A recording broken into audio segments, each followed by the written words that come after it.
Total panic at Venezuela's main international airport. Scrambling for cover,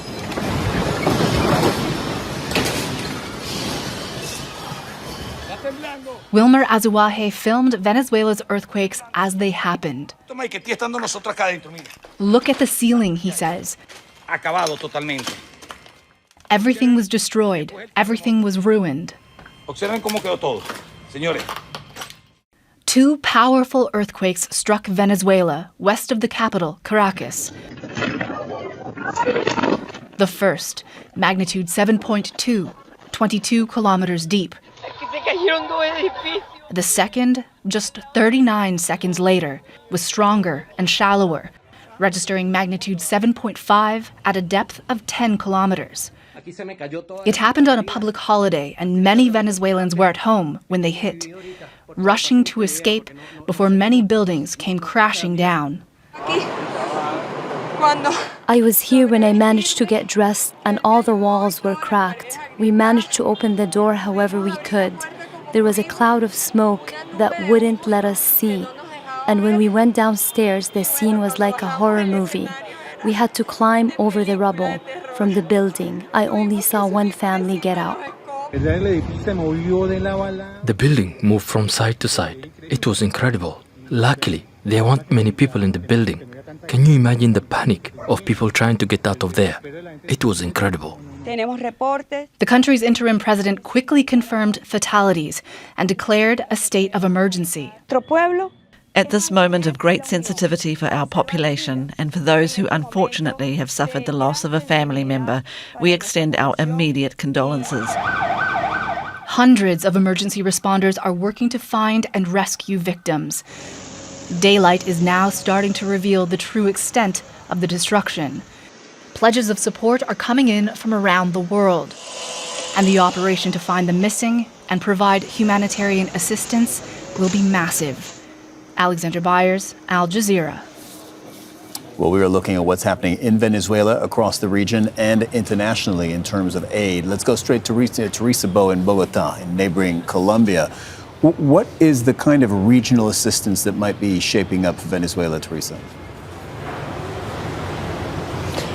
Well, as Venezuelans are struggling with what's ongoing, not only in the capital, Caracas, but also in at least 4 other states. We know that, for example, in La Guaira, entire areas were completely devastated. But what we're seeing here in the region from Colombia, it's mostly that there is an unusual regional response to the ongoing crisis and recovery efforts ongoing there. People and governments leaving aside their political differences to focus on the humanitarian response. We know, for example, that Mexico is sending search and rescue teams, also medical personnel, engineers. The government of El Salvador is also sending 300 members for search and rescue operations. The government of Javier Milei, far-right President Javier Milei, again offering help for the Venezuelan government. And here in Colombia, the government of Gustavo Petro is saying that they're going to be sending several teams into the country to assist with what is going on. The Minister of Defense, Pedro Sanchez, here said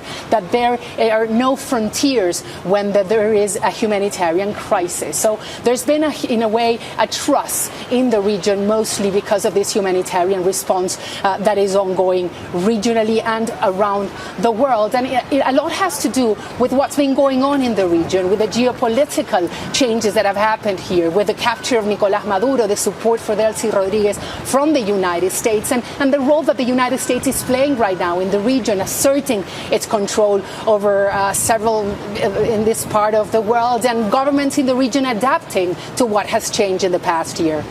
Teresa Bo reporting from Bogota. Thank you very much, Teresa. Noris Soto joins us now from Venezuela over the phone.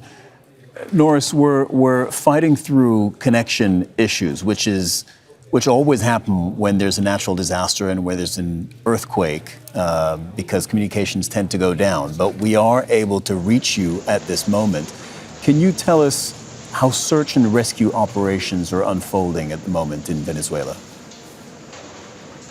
Well, the search and rescue situation is it's not ideal.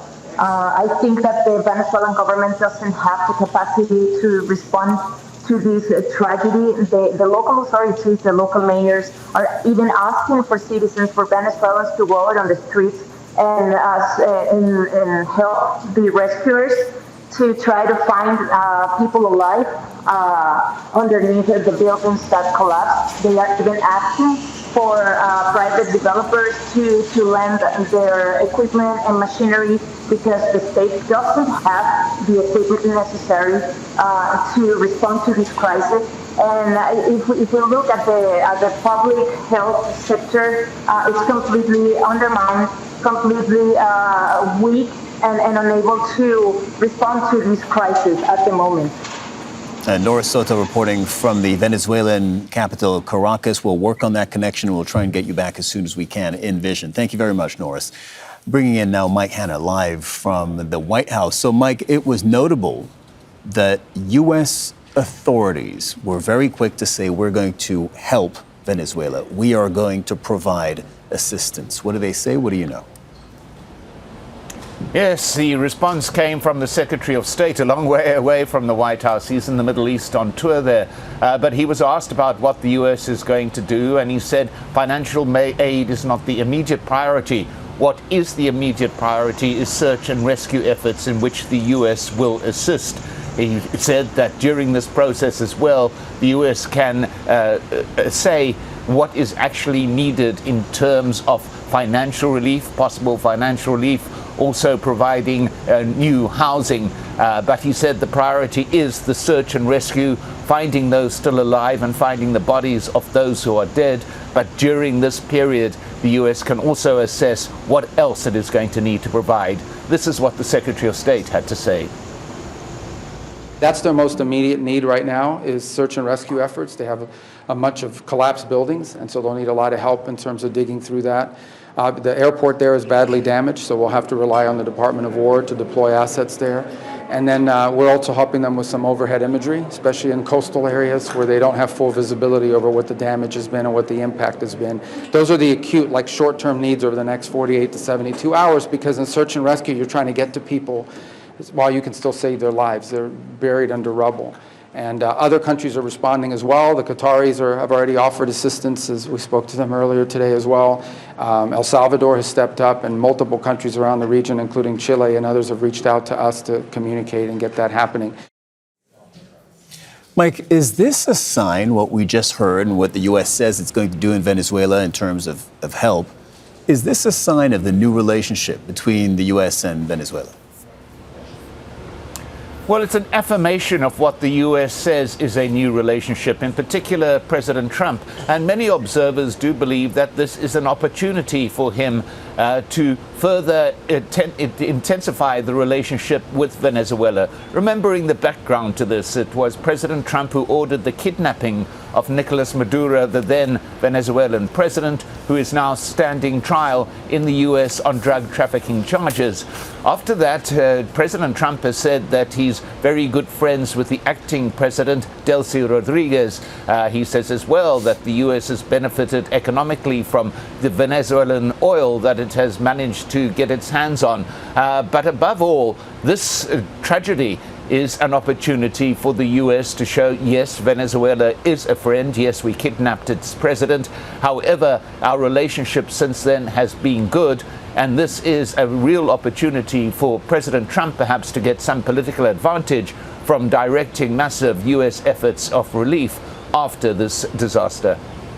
Al Jazeera's Mike Hanna reporting live from the White House. Thank you very much, Mike.